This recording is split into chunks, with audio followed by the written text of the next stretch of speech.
Hey, what's up, everybody? BDO 44 coming at you in another video. All right, so Lakers get the win, 113-100. Very happy with this win. We beat another good team, although they're sub 500, 13-15 on the year as of right now.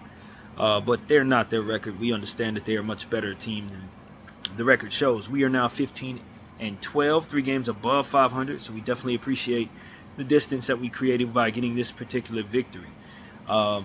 Got to give credit to really everybody on the Lakers side of things. I got to give us all the credit for our rebounding and our defense. 53 to 42 on the boards, 15 offensive rebounds to their 4. So not only did we get 15 offensive rebounds, which is really good, but we only held them to 4, which has to be a season high because we've been hemorrhaging offensive rebounds for weeks. So I couldn't be more pleased with that. 44 points in the paint for both of those teams there. 14 turnovers on the night for the Lakers, 17 for the Sacramento Kings. As I said, at the halftime, we had conceded 9 points off of 9 turnovers. We didn't concede another point off of turnovers after that. So that was a really big deal. Meanwhile, we were able to turn 17 turnovers into 24 points for us. So we definitely like that stat there. Shot the free throw fairly well, 25 of 30, 83%. And Sacramento shot it poorly, 15 of 22, 68%. We shot 12 of 33 from the 3. They were 11 of 29 from the 3, so that's 36% for us, 37 for them. Pretty comparable, of course. And from the field, we were 38 of 94, and they were 37 of 81, 40% to 45%. So they shot a little better than us from the field. But overall, we gave ourselves many second chance opportunities and held theirs to very few, and we capitalized on their turnovers by scoring. And we were very pleased with how that ultimately played out. Let's see what we got going on as far as the stats concerned. I'm going to take advantage of this until the 9th, mind you. All these stats I'm able to read off. That is going to end on the 9th of January. But for now, we can do that. 21 points, 20 rebounds for Anthony Davis, 6 blocks, 3 steals, 8 offensive rebounds, 7 of 20 from the field, 7 of 9 from free throw. I don't have to tell you he gets the game ball, do I? Plus 19. I don't have to actually say that. Clearly he gets the game ball. It was unbelievable. And it wasn't just the block shot, 6 blocks, 20 boards. I mean, my God, man. That's how you show up. Hopefully the ankle's fine because I know he tweaked it there in the 4th quarter. Let's see. LeBron James, 19 points, 7 assists, 6 rebounds, 1 block. Only 2 turnovers on the night, which is most definitely something we want to say because the King has been turning the ball over a lot, but he only had 2 tonight, so we really appreciate that. 8 of 21 from the field. Not a great shooting night. 1 of 4 from 3, but the low turnovers and just the overall physical play. I thought he really threw his body around tonight, pushed people around, played physical, got in the paint a lot, plus 13. I thought the King was a real standout for our team tonight. Austin Reeves was fantastic. 25 points, his season high, I believe that is. 3 steals, 5 assists, 5 rebounds, plus 9 on the night. 7 of 14 from the field, 50%. That's a good percentage there. 3 of 7 from the 3, and 8 of 9 from the free throw line. He finally got over 20 points on the season. It's been a long time since Austin's had over 20 points, and he had 25 tonight. I thought he was huge. Max Christie was fantastic. Plus 17, 8 points, 2 steals, 4 rebounds, and some hellacious defense tonight on their players, Fox and Monk, or whoever else he was on. I thought he was really, really terrific. D'Angelo Russell had a strong game after a couple bad games in a row. 7 of 15 from the field, 2 of 6 from behind the arc, 16 points, 1 block, 1 steal, 1 assist, and 6 boards. So we definitely appreciate D'Angelo Russell's performance. And Gabe Vincent came back home to Sacramento. He needs to play in this building more often, man. It's a good thing we got our next game in Sacramento if Gabe's going to play like this. 12 points, 3 assists, 5 rebounds on 4-5 shooting from the field and 4-5. So just got to love that Gabe Vincent had it going from behind the arc tonight and really contributed on both sides of the floor. Did not turn the ball over. Definitely like what I saw there.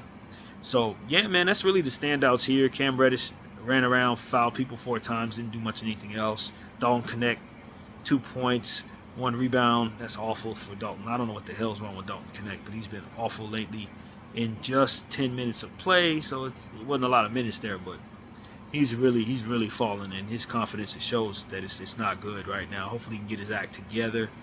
Christian Coloco came in, 4 minutes of play, got a block, got a board, but we got enough. Rui Hachimura had 10 points, 2 assists, 5 rebounds, four fouls. So, not a great Rui night, but he was a plus 21, which leads the entire team. I don't know how the hell I don't even know that happened. I didn't think he was that great tonight, but apparently all the best stuff happened while he was on the floor, so you got to appreciate that. But Anthony Davis with 20 boards, that's his season high. A 2020 game for the Lakers there with 6 blocks. That's the Anthony Davis we need to see. We love for his scoring to be higher than 21, but if he's going to give us 6 blocks and 20 boards, 8 offensive rebounds, it's kind of hard to lose. And that's him showing up against Sabonis, man. For all the conversations about him not really showing up against Sabonis, he definitely did tonight.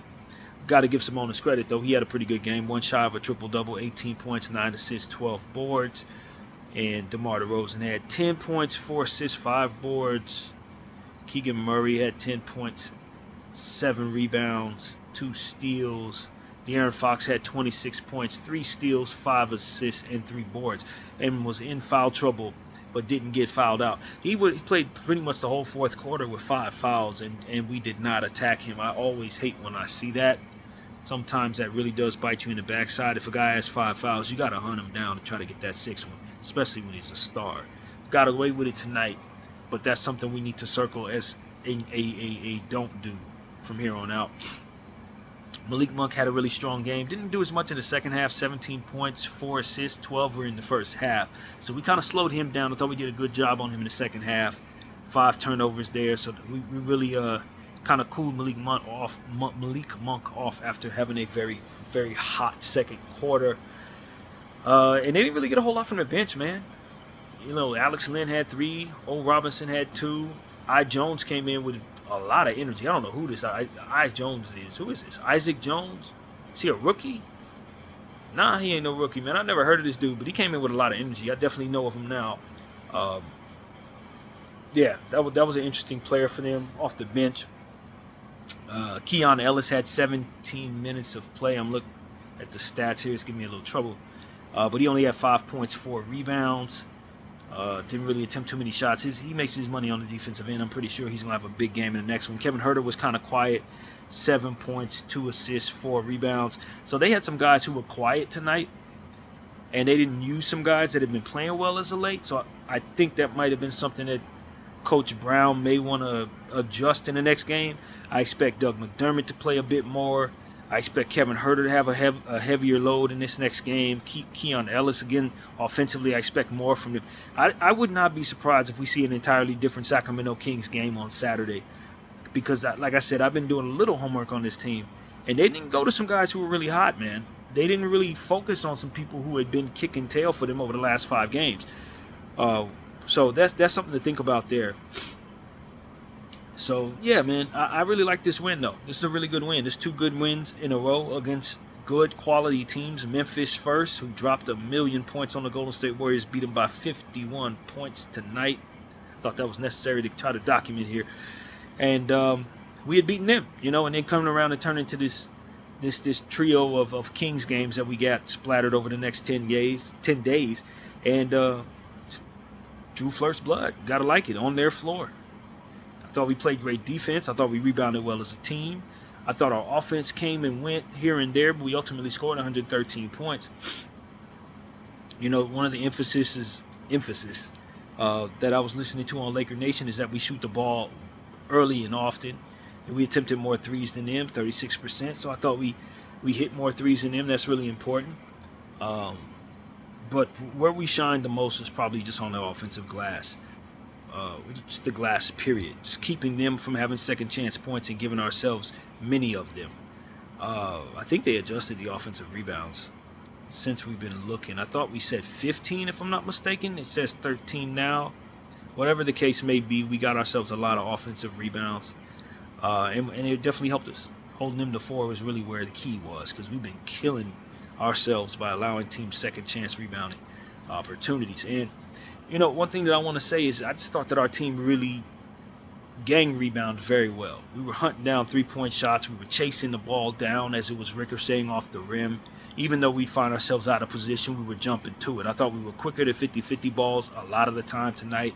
Got to give credit to guys like Gabe Vincent, LeBron James, D'Angelo Russell, Max Christie, Austin Reeves. These guys were diving on the floor left and right tonight. It was a very physical game, and they met the intensity necessary to meet this team where they needed to, man. 2 steals from Reeves, 2 steals from Christie, 3 from Anthony Davis, 1 from D'Lo Russell. I mean, we really played well defensively, and it showed. It showed. Taking care of the basketball in the second half. I don't know that I want to say we took care of it perfectly, but we had less turnovers than them. At 14, that's reasonable, especially given the fact that this is a very good turnover team. Sacramento is, and we brought them above their average by forcing them into 17 turnovers. So I think Sacramento is going to play better on Saturday. I'm just going to tell you right now, I do expect a better Sacramento team Saturday afternoon at 3 p.m. Pacific, 6 p.m. Eastern. I think they thought we were coming at a certain level of energy, given the fact that we've been struggling lately, and I think we just brought it up a notch. We brought a better version of ourselves to the situation. We put an emphasis on certain things. You could tell that our team had focused. Yeah, they've been ruining the stats. Sorry, I'm cutting off to say. And now they've taken AD down to 18 boards, so I don't believe that that's correct. He had over 18 rebounds tonight. So I don't know. They're adjusting stats a little bit, and I think they're making mistakes. But nevertheless, as I sit here, I get back to what I was saying. I just think that the Los Angeles Lakers are going to run to a better Sacramento Kings team, because there was a lot of things that we did tonight that I don't know that we can duplicate, and there was a lot of things that Sacramento left on the bone as it pertains to production that they could probably do better in providing themselves. So I would just be cautious to say that if you don't come in with a certain level of respect for Sacramento, you're probably going to lose on Saturday. Even though you beat them by 13 tonight, they're going to want to draw blood. I thought they took us for granted a little bit, thinking that we were going to come in not so good, and we brought a level of intensity that they weren't expecting. I think we had obviously known that this was coming, so I'm pretty sure this was one of the teams that we had circled as teams to strategize against. Of course, we've had rest. 3 practices this week makes all the difference, LA. Makes all the difference. When you practice more, you play better. And I just thought that the practice that we put in this week really translated into how we operated tonight. And I hope that our team sees the fruit in doing so. It will translate to you playing better on the basketball floor and knowing each other better. It will translate to guys being in better rhythm. It will translate to the others on our basketball team being more productive. So 3 practices, big win against a good team. See the correlation? Got to keep that going. So that's really where my head is, man. I like what I saw from our others tonight. 16 from Russell, 12 from Gabe Vincent. That's scoring. 28 points of scoring between 2 players off of the Lakers bench. That's not something you see very often, ladies and gentlemen. That's not the production we used to getting. So I would like to see Rui Hachimura get more involved offensively with 10 points. I need him to have more points. He's more of a scorer than that. I'm not looking at Max Christie saying he needs to score more. In fact, I really love what he did defensively. That's where he makes his money. He had a couple shots here and there, but getting to the line is where he can get his points. Otherwise, just board the ball and just hound people. Do that point of attack stuff that we really need from you. And I thought he was great there. So that's really what it's about, man. Great win. Of course, we got a whole nother set of games to play against this team. We'll see them obviously Saturday, and then we'll see them again on the 28th after Christmas. So, you know, get cozy with Sacramento. We can get to know these guys very well, and I think it'll be really good for our team to beat them all 3 of these games. Good for the psychological aspect of our team. We struggled against Sacramento a lot. We haven't won this building in a couple of years, so this is a big win. We kept them from lighting the beam. Definitely want to say that. The cowbells gave us all headaches. I actually literally do have a headache from the cowbells, to be honest with you. Listening to that really did start to like hurt my ears. And I looked at the people who were next to the guys who were ringing the bell, and they were having a hard time tonight, man. I think Adam Silver should consider banning the cowbell. I really think he should consider it. It hurts, bro. Literally, like, it hurts to watch it, to listen to that, rather. And I don't know if you guys felt the same way I did, but after a whole quarter of that crap, I had a little bit of a migraine. So I just want to say that, man, I don't like cowbells at all. I remember it from when I was a kid. It was significantly worse because the entire arena brought cowbells to the building. It was horrific to experience. And tonight, with those two irritating guys, or three irritating guys underneath the basket, it really provided quite a bit of a headache for not only myself, but I'm sure a lot of other people who were in the building there. So yeah, that's something I want to say, man. I think Adam Silver should really consider banning cowbells permanently. So yeah, that's what I want to say, man. Sacramento, we're 2-0 on you so far, but I know, we're a long way away from winning the season series. We have to get the next two as well, or at least one. If I'm not mistaken, you guys were upset at us raining confetti down from the rafters. Particularly their announcers had a whole lot to say about it. So there will be no confetti for you tonight. So we don't get to return the favor in regards to being frustrated about that. No beams lit tonight. And now we have more work to do to ensure that doesn't take place on Saturday as well. And that's really what it's about, man. Continue to keep a foot on the necks of the ops, man, because we can't stand Sacramento. And we were reminded of why this season, after this rivalry had been laying dormant, they've given us many reasons to have them on our radar once again. And with the 2-game winning streak on this franchise, I feel, as somebody who's from that era where Sacramento was considered a good team, but we still beat them and they hate us for it, it always sits well with me when we beat this team, man. It really does. BDL 44. I thank you all for watching. Out.